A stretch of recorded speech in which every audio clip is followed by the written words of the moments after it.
When you come to the end of your life, what will it take for you to feel that your life was a life well lived? This is an important question for all of us to ask and answer.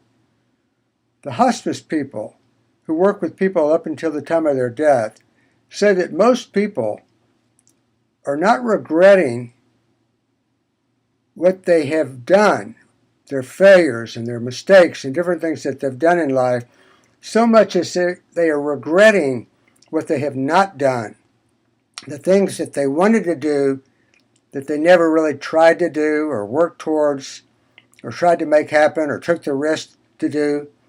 They regret these things. Maybe they wanted to start a business and never tried it, write a book, travel the world, whatever it is. But the people who at least tried, even if they didn't achieve all of their goals, they still were contented. They were not full of regret. So we want to come to the end of our lives and be among those people who have contentment, who have peace of mind, who are not regretful. And as I'm talking about this, I'm thinking about Stephen Jobs because he had a sense as a young man of the limited nature of his life. He knew he was going to die one day, as we all will. And he said he just decided, why not go for it? What do I have to lose? Just go for what I want. And so we can all take an attitude like that and take action and start moving forward. In Japan, or Japanese language, there's a word called kaizen, K-A-I-Z-E-N, which means small incremental steps to improvement. Just these small incremental steps to improvement and big gains.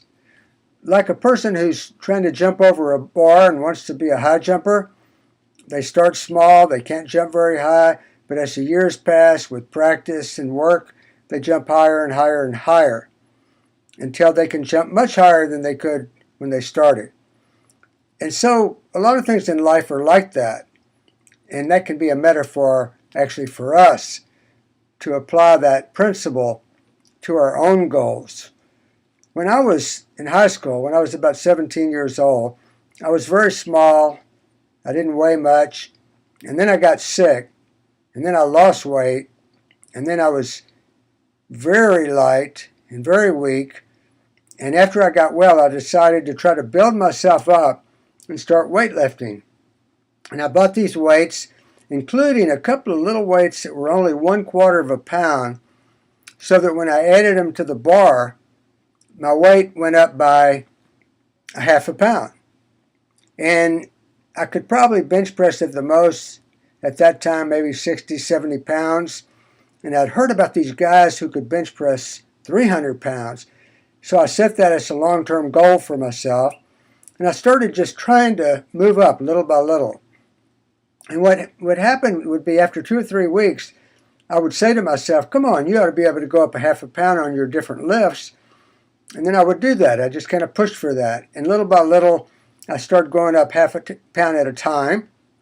And started getting bigger. People started to notice. And then one day I was in my college English class, freshman year, and I was starting to notice that my shirts were feeling tight. It was just if the buttons might just break.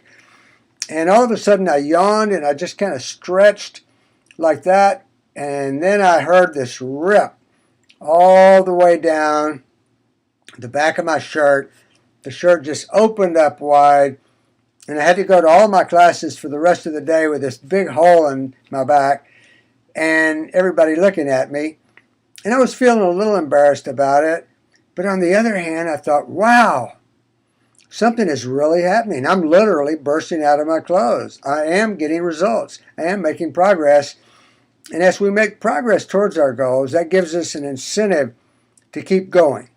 So it took several years, and then I got up to a body weight of 145 pounds, and I achieved my 300-pound bench press.